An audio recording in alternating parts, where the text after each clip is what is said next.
Good morning students, now we are going to study the second part of the same chapter, rulers and buildings. As each new dynasty came to power, kings wanted to emphasize their moral right to be rulers. जैसे जैसे कोई नया राजा power में आता था तो वो अपने आप को पावरफुल शो करने के लिए, अपने मॉरल राइट को शो करने के लिए कुछ ना कुछ करता था. Constructing places of worship provided rulers with the chance to proclaim their close relationship with God. और मंदिरों का निर्माण करा के कोई इससे अच्छा कोई रास्ता नहीं था कि अपने आप को ईश्वर के प्रति, ईश्वर के करीब प्रोक्लेम करना, घोषित करना. Specially important in an age of rapid political change, खास तौर से तब जब बहुत ही तेजी से पॉलिटिकल चेंज हो रहे थे. Rulers also offered patronage to the learned and pious and tried to transform their capitals and cities into great cultural centers that brought fame to their rule and their realm. अभी इसके लिए क्या करते थे, विद्वानों को, बहुत पवित्र लोगों को और जो धार्मिक लोग थे उन लोगों को साथ में रखते थे और अपनी जो राजधानी थे, कैपिटल्स थी, उनको कल्चरल सेंटर्स में डिस्ट्रॉय करते थे जिससे कि वो अपने आप को ज़्यादा अच्छा, ज़्यादा सही साबित कर सकें. Now importance of water. The Persian term आबाद, populated, prosperous and abadi, flourishing are both derived from the word ab meaning water. जो abad है जिसका मतलब आबादी भी होता है, इसको ab शब्द से लिया गया है. आब, इसको आब कहते हैं. ठीक है. It was widely believed that the rule of a just king would be an age of plenty when heavens would not withhold rain. ऐसा माना जाता था कि एक अच्छे राजा के राज्य में हर तरफ संपन्नता होती है क्योंकि देवता ईश्वर कभी वहाँ पर बरसात नहीं रोकते क्योंकि पानी ही मेन इंपॉर्टेंट चीज़ होती है. At the same time making precious water available by constructing tanks and reservoirs was highly praised. और जो भी राजा अधिक से अधिक रिजर्वायर और टैंक्स बनाता था पानी प्रोवाइड करने के लिए, उसकी ज़्यादा से ज़्यादा तारीफ होती थी, उसको ज़्यादा अच्छा माना जाता था. Sultan Iltutmish won universal respect for constructing a large reservoir just outside Delhi e Kohna. Delhi e Kohna में इसने इल्तुतमिश ने बहुत बड़ा पानी का तालाब बनवाया था जिसके लिए उसकी बहुत ही तारीफ और प्रशंसा की गई थी. In this picture you can see here this is Harmandir Sahib और the golden temple of Amritsar. इसको होली वाटर कहा जाता है, होली सरोवर कहा जाता है और इसके लिए लोग बहुत ही ज़्यादा फेमस हुए जिन्होंने इसको बनवाया. Now it was called the हौज ए सुल्तानी और द किंग्स रिजर्वायर. इसको हौज सुल्तानी या किंग का रिजर्वायर कहा जाता था. Can you find it on the map in 1 chapter 3? This is your point. Rulers often constructed tanks and reservoirs big and small for use by ordinary people. Rulers अक्सर अपने आम जनता के लिए बड़े बड़े और छोटे छोटे तालाब बनवाया करते थे जिससे आम जनता को पानी मिलता रहे. Sometimes these tanks and reservoirs were part of a temple mosque. और कई बार जो है ये क्या होते थे, बड़े बड़े टेम्पल या मास्क के प्रतीक हुआ करते थे. मीन्स अक्सर ये जो हैं मंदिर, मस्जिद और दूसरे धार्मिक जगहों के पास में होते थे. गुरुद्वारे पर, जैसे कि आपने अमृतसर का गुरुद्वारा देखा जहाँ पर ये आपका इतना बड़ा तालाब बनवाया गया है. ओके. और जो प्लेस ऑफ वर्शिप है उसका फायदा ये होता था कि लोग उसकी देखभाल भी करते हैं और उसकी साफ सफाई का भी ध्यान रखते हैं. Why were temples targeted. अब टेम्पल्स को टारगेट क्यों किया जाता था? Because kings built temples to demonstrate their devotion to God and their power and wealth. चूँकि मंदिर जो था वो राजा के पावर और ईश्वर प्रति विश्वास को शो करता था, संपत्ति को शो करता था. It is not surprising that when they attacked one another's kingdoms, they often targeted these buildings. तो इसीलिए जब वो किसी राज्य पर अटैक करते थे सबसे पहले इन बिल्डिंग्स को टारगेट करते थे. In the early 9th century when the Pandya king Sri Vallabh invaded Sri Lanka and defeated the king Sen I 831 to 851. The Buddhist monk and chronicler Dhammakirti noted, तो धम्मकीर्ति note बताता है जब उसने attack किया था, he removed all the valuables, सारे की सारी कीमती चीज़ें. The statue of the Buddha made entirely of gold in the jewel place. उस पैलेस में, ज्वेल पैलेस में बहुत बड़ी बुद्ध की पूरी सोने की मूर्ति थी. And the golden images in the various monasteries, बहुत सारी मोनेस्ट्रीज जो बहुत सी मूर्तियाँ रखी हुई थी. ऑल दीज ही सीज, उन सबको उठा कर ले गया, सब उसने हटा दिया वहाँ से.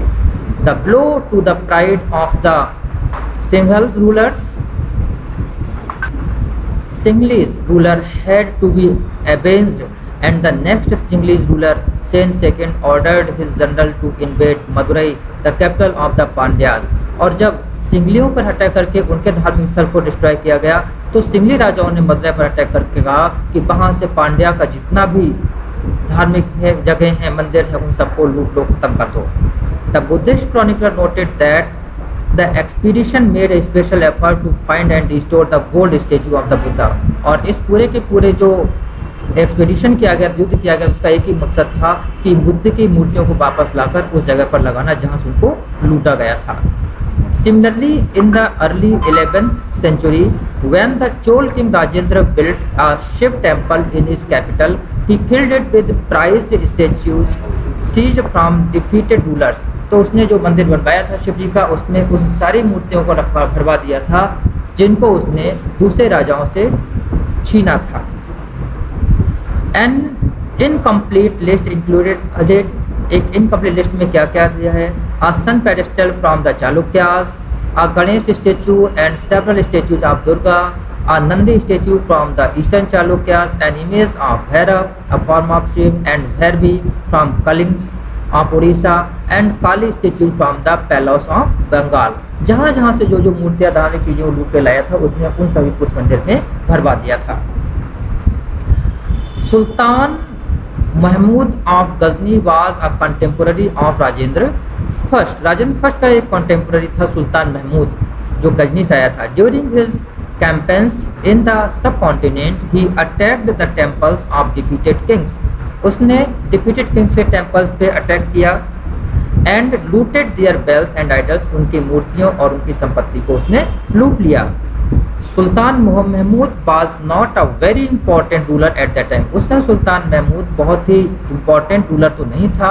What by destroying temples specially the one at Somnath, खास तौर से सोमनाथ के मंदिर को डिस्ट्रॉय करने के बाद he tried to win credit as a great hero of Islam। उसने अपने आप को इस्लाम का एक बहुत ही बड़ा महान हीरो घोषित करने की कोशिश की। In the political culture of Middle Ages, most rulers displayed their political might and military success while attacking and looting the palaces of worship of defeated rulers।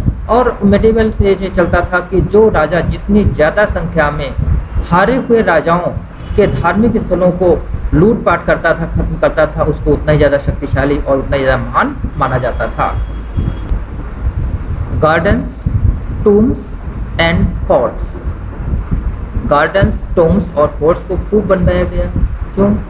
Under the Mughals architecture became more complex. मुगलों के दौर में architecture बहुत ही complex पेचीदा हो गया था। Babur, Humayun, Akbar, Jahangir and specially Shahjahan were personally interested in literature, art and architecture. सारे के सारे मुगल से वो लिटरेचर, आर्ट और आर्किटेक्चर में बहुत इंटरेस्ट रखते थे। In his autobiography Babur described his interest in planning and laying out formal gardens placed within rectangular wall enclosures and divided into 4 quarters by artificial channels. तो बाबर ने डिस्क्राइब किया है कि उसका इंटरेस्ट क्या था कि 4 दीवारी के बीच में जो है हम गार्डन बनाएं और उस गार्डन में को रेक्टेंगुलर बनाना चाहिए, फिर उसमें दीवारों के एनक्लोज करने के बाद उसे 4 क्वार्टर से डिवाइड कर दें और फिर उसको ज़्यादा ब्यूटीफुल बनाए। देखिए ये किंग अपने आप खुद ही किस तरीके से मैनेज करा रहा है गार्डन को, you can see here. Okay, these gardens पर कॉल्ड 4 बाग। और जो रेक्टेंगुलर करके जो रेक्टेंगुलर शेप है इसको 4 पार्ट्स में इन्होंने बांट दिया है। देखिए 1, 2, 3 एंड 4, तो इसको कहते थे 4 बाग। Okay, 4 gardens because of their symmetrical division into quarters, क्योंकि इनको क्वार्टर 4 इक्वल भागों में बांटा जाता था। Beginning with Akbar, some of the most beautiful Chahar Bagh were constructed by Jahangir and Shahjahan in Kashmir, Agra and Delhi। Kashmir, Agra और दिल्ली में इस तरह के बहुत सारे गार्डन्स को बनवाया गया था। There were several important architectural innovations during Akbar's reign। Akbar ने अपने दौर में बहुत सारे आर्किटेक्चरल इनोवेशंस मीन्स नए नए तरीके सिस्टम्स तलाश कराए थे, इनको सर्च कराया था। For inspiration, Akbar's architect turned into turned to the tomb of his Central Asian ancestor Temur for inspiration. उसके इंस्पायरेशन के लिए, प्रेरणा के लिए अकबर के आर्किटेक्ट्स टर्न मीन्स गए, उन्होंने वापस जाकर देखा और स्टडी किया। क्या स्टडी किया? सेंट्रल एशियन से तैमूर के टूम्स को जाकर देखा और उनसे अपने लिए नई तरह की डिजाइन को तलाश करके लाए। The central towering dome and the wall gate tall gateway, जिसको पिस्टा कहते हैं, became important aspect of Mughal architecture. Mughal architecture में सेंट्रल टॉवरिंग डोम, इस पिक्चर में देखिए, ये सेंट्रल टॉवरिंग और टॉल जो डोम्स हैं ये इनको वहीं से लेकर आए थे। This is टूम of Humayun constructed between 1562 and 1571।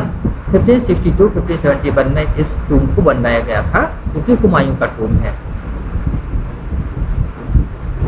This picture the throne balcony, the throne balcony in the Diwan-i-Aam in Delhi complete 1648। ये थ्रोन बालकनी है, देखिए आप इसमें ऊपर थ्रोन देखेंगे मुकुट जैसा बना हुआ है, इसको 1648 में बनवाया गया था।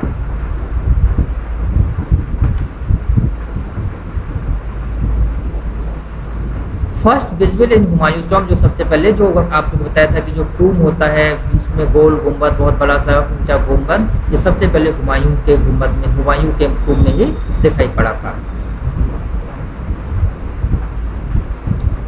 The tomb was placed in the centre of a huge formal charbagh and built in the tradition known as at paradise और अष्टविशिष्ट। A central hall surrounded by 8 rooms। अष्टविशिष्ट क्या था? जिसमें एक सेंट्रल हॉल को 8 कमरों से घेरा जाता था। The building was constructed with red sandstone edged with white marble। White marble को किनारों पर लगाकर रेड सैंडस्टोन से सारी बिल्डिंग को बनाया जाता था। It was during Shahjahan's reign that the different elements of Mughal architecture were fused together in a grand harmonious synthesis।